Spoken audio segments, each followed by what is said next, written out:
Hello everyone. Now you will hear a short retelling of the film Angel, dedicated to the most famous serial killer in the history of Argentina. Enjoy watching. Buenos Aires, 1971. 17-year-old Carlos was walking down the street and suddenly wanted to rob a mansion that got in his way. The guy broke into the house, poured himself a drink and searched the drawers in search of jewelry, but he does not recognize the right to private property. Carlos took off on a motorcycle that was parked in the garage. The student lied to his mother that a classmate had lent him a motorcycle. "You're always getting loans." "Of course, I'm a nice guy." His father returned from work and asked the guy never to borrow anything again. He should use only those things that belong to him. The criminal gave his girlfriend Marisol a stolen gold pendant. "Thank you, how nice. Mom used to wear it when she was a kid." Carlos rarely goes to the new school. He smokes and dope in class. He almost burned the back of Ramon's classmate's head off, for which he naturally got slapped in the face. They were both brought to the director. "If you get my pants dirty, I'll make you get them out." "Do you like getting blackheads? But you're hitting like a woman." Apparently this guy is really sick, since he's trying to get Ramon. In fact, Carlos intends to make friends with him. "That's why I gave the guy a stolen record. And you're blonde, you look like my ex." Ramon is also a thief with experience. He decided to introduce Carlos to his gang family. Jose eats potatoes and cleans the gun at the same time. Carlito stared at the testicle that had fallen out of Bati's panties. Jose invited the guest to shoot a pistol right in the house. Carlos confessed that he was a born thief. However, he usually just gives out all the loot to people to please them. "Can I still shoot?" "No, bullets cost money." "Maybe rob a gun store?" Said and done. At night, Carlos entered the gun store through the roof, after which he collected all the guns and pistols. Ramon loaded a huge arsenal into the car, and Curly later returned to collect all the cartridges. Ana Maria was pleased to see today's jackpot. Nevertheless, Jose deducted the newcomer. According to the plan, Carlos was supposed to just go exploring, not carry a bunch of guns. The kid is a criminal genius, of course, but he's too unpredictable. Don't worry, he'll listen to me. We have a good gang. One morning, Ramon gave an accomplice a fake passport just in case, and a wad of money, his share of the sale of weapons. The criminals got information about a mansion with a bunch of expensive paintings. There lives a lonely old man who never leaves the house, so you'll have to rob with him inside. Carlos wounded the man in his fright. He said nothing and went up to the second floor, where he stared at the painting. After that, the old man took a towel, turned on the water, and sat down to die on the toilet. The young criminal hung the stolen painting over his bed, and he slept with a revolver in his arms. "Is this a toy? It doesn't look like... Do you think I would point a real revolver at my mother?" The bandits brought their girls to another mansion. Marisol's twin sister started dating Ramon. The company decided that this is a great place to shoot. A maidservant came running to the noise. "Is there something you need here?" "How can I help? What will you drink?" "Beer. And you?" "And us too. I'll leave it next to the awning." Jose didn't like that the guys took down the old man during the last case. They also hung his paintings all over the house. The bandits started filming them all in the middle of the night. Ramona's mom had her eye on curly hair. His girlfriend is probably so inexperienced. At that age, I didn't know how to do what I can do now. Maybe. "Do you want to try?" "I like your husband." Carlos entered the jewelry store by knocking out the wall. The first thing he did was try on the earrings. Maybe Ramon and his father will like him that way. Carlos always liked to make things difficult. Therefore, having found a safe in the office, the guy wanted to crack it. However, Ramon refused. Out of anger, Curly fired at the ceiling. Friends checked into the hotel. Carlos gave a stolen brooch to a drunk homeless man, but Ramon did not appreciate this generous gesture. He asked his accomplice not to show off the loot. At the nightclub, Ramon pointed to Federico, the blue collector. He will help them save the paintings if you let him touch his pod. The bartender demanded that they not do their gay business here. Ramon got angry and smashed his head with a bottle. The major invited his partners to come to his house with the goods. Wait a minute. Did you steal them?" No. I don't want to deal with stolen goods. Federico backed off at first, but when I realized that these two would not back down, I decided to take my own, and he led Ramon into the bedroom. No, of course Ramon is not gay, it's just for the cause. Carlos looked into the bedroom and envied this major, but that's how they managed to get rid of the paintings. In the early morning, the criminals returned to the nightclub. The place was already closed, and the bartender and the waiter were sleeping in the back room. Without much thought, Carlos took out 2 pistols and shot both of them at the same time. Did those 2 beat you up? I don't know. Maybe. Ramon was taken aback by this situation and hurried to leave the club. The major began to promote Ramon on television. It's being shown on the box right now. The guy doesn't care what to do.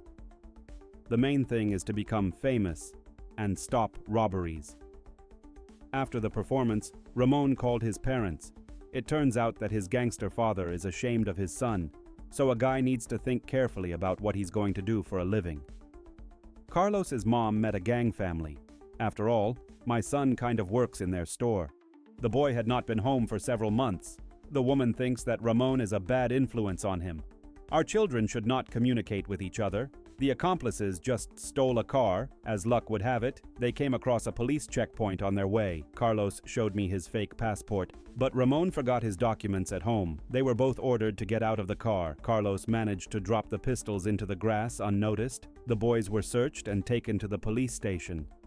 And I want to become a policeman. Who gave you the word? Ramon had to give his real name. Suddenly, Carlos asked to be alone with his boss. First, the young man showed a wad of money, and then he offered to go get Ramon's documents. He'll leave his own at the station. And one more thing. Bring me more. I'll get everything I have. Carlos went home, and he dragged a whole bag of money to the police station. Everything he had. However, he stopped at the last moment. I thought for a bit and drove away.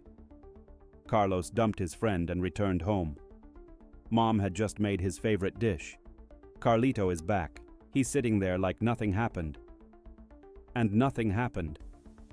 His parents no longer believe that he will be any good. I'm sorry, Mom. Nothing. No one is dead anymore. Mom suggested a family vacation somewhere. It's a pity they don't have much money. Then Carlos threw a bag with packs of dog on a chair. An honest father threatens to personally take the stolen money to the police if the son doesn't do it himself. The man couldn't fall asleep. He buried the loot in the yard. That night, Carlos found his pistols and began to follow Ramon. He has a new accomplice whom he met in prison. Carlos didn't want to stay away. Oh, look who showed up. Miguel, this is my wife. The ex-Aunt Carlos justifies himself by saying that they allegedly wanted to set a trap for him at the station. Miguel is also a thief. Now he works with his family and hangs out with friends all the time. Miguel remembered that they had been rescued from prison by the rich Federico, Ramon's patron, and began making homophobic jokes. They looked like 2 fools. It seems the old man wants to take him to Paris. The trio went on another mission. They blocked the road to the truck and took the gun away from the driver. Ramon found the bag with the money and went back to the car. However, the driver pulled out another gun from under his ass. Carlos backed up the accomplices and riddled the man. The criminals returned home with their loot. Ana Maria has already set her sights on the newest member of the gang. She sent Carlos to burn down the car to be alone with Miguel. The guy flew into a tree, doused the car with gasoline and blew it up. The killer felt sad, because soon he would lose his beloved pie buddy, then let no one get it. Once, a young man was driving a drunk Ramon in a car and turned sharply into the oncoming lane. In the morning, policemen arrived at the Peralta family home and informed Ana Maria that her son had died in a car accident. Carlos only had a broken arm. Miguel was left without an accomplice, but he wants to eat. Therefore, he hopes that Carlos will become his partner. The kid wanted to go back to that jewelry store and open the safe anyway. A harmless fat security guard was dozing inside. As soon as the man woke up, Carlos immediately shot him in the face and then took up the safe. After some time, he made a hole in the back wall but found that there was nothing inside. While he was busy, Miguel dozed off. When the man woke up, he suspected that his accomplice was lying to him. Allegedly, the safe was not empty at first. Miguel moved towards Carlos. As always, he immediately started shooting. The man hid behind an iron box, but Carlos quickly found him and took out the brains. And then I played with his face with a welding torch. In the morning, the guy went out for cigarettes. At the kiosk, he noticed that the police were talking to his mother. Carlos wasn't embarrassed at all and went to meet them. He was taken to the police station on suspicion of arson, robbery, and double murder. There was no point in digging anymore. So the bandit named Angel confessed to 11 murders and 42 robberies. The press also called him an angel of death and a jackal with a woman's face. Carlos's skull was measured, and psychologists began to try to analyze his actions. The parents were found guilty in the first place. They say they didn't watch it. Mom wanted to play the piano but couldn't because her son used the musical instrument as a hiding place for storing a mountain of cash and a dozen pistols. The lawyer advised Carlos to pretend to be crazy. Pretend to be a loony? Do you think a normal person is capable of such a thing? The kid considers himself quite normal. Meanwhile, he stuffed a spoon into himself, which can now only be removed surgically. Carlos was left alone in the operating room for just a minute, and that was enough time for him to escape through the window. There are cops downstairs, but none of them have looked up. Carlos jumped down from a tree and left the prison grounds to the sound of a siren. They opened fire on the fugitive, but he still managed to escape. The criminal took the train to Ramon's old house and stayed there overnight. In the morning, Carlos called his mom to let her know that he was fine. "Turn yourself in to the authorities. Come home." "Who are you with?"